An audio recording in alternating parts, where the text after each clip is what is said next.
Chapter 1. When Lenore woke, for one beautiful second, she thought that it had all been a nightmare. She could feel the softness beneath her, and she saw the simple comfort of the inn's room, and she assumed that the awful things she remembered must have been no more than the terrors of the dark. They couldn't be real. They were. Lenore knew it a second later as consciousness came back to her. Knew it in the bruises and the pain. She shook her head, trying to make herself not think about where she was, but she could no more hold back those thoughts than she could hold back an ocean. The quiet men King Ravin had sent for her had kept her here, a prisoner. When she tried to break free, they'd beaten her. Eris and Cyril were the worst. Lenore forced herself to look around, to think of anything else but this. The room at the top of the inn was empty now, except for her, and Lenore knew this might be the only chance she would get to survive this. Shaking, having to ignore the pain with every motion she made, Lenore started to stand. She fell against the bed for a second, catching herself, but she didn't fall back. If she let herself fall back, she wouldn't get up again, and then she would just be waiting for them to carry her away to King Ravin's lands. "I will be strong," she told herself. She made her way to standing. She didn't look much like a princess now. Her dress had tears in it from the violence of her capture, but Lenore pulled it back on anyway, tying the torn elements together as best she could. She padded toward the door on silent feet. Outside she could hear Eris and Cyril talking, and Lenore's heart hammered in her chest, fearing that they might be about to come back inside. "Sure we don't have time to tarry here with the princess?" Cyril asked in that wheedling, half-mad voice of hers. "We need to get her back to the south, my love," Eris said. "And if you hurt her too much, she won't transport easily." "King Ravin is no fun," Cyril said. "And when I tell him you said that, what do you think he'll do to you?"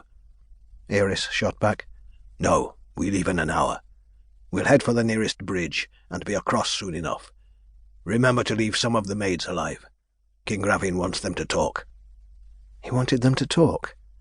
Lenore found herself caught between happiness that at least some of her servants were still alive, and horror at all the things they must have suffered alongside her, fear of how many of them might have died, and confusion, because why would King Ravin want any of them alive to tell people that he had King Godwin's daughter?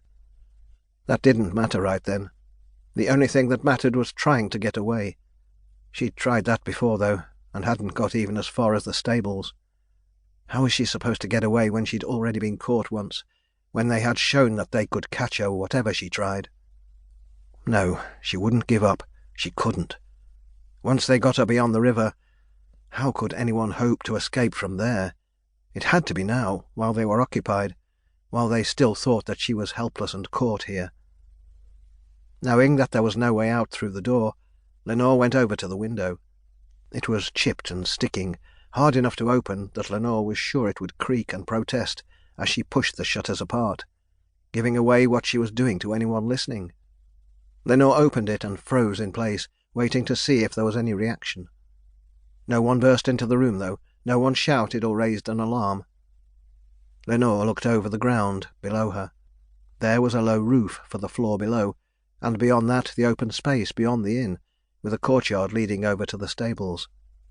There were bodies in that now, dragged into a pile as if they were mere refuse, something that didn't matter at all to the quiet men who had killed them. Lenore could see some of those quiet men now, no longer dressed in peasant garb, but in dark leathers and dulled scale armour that made them look ready to fight an army's worth of foes. One, a woman, was standing over a group of 4 of Lenore's servants. She pointed to 2 and set them running, far enough away that Lenore couldn't see which ones they were. Then she raised a small, hand-sized crossbow. "No!" Lenore whispered to herself in horror, even as the first bolt flew out. It struck the first servant in the middle of the back, and she fell, tumbling into the dirt.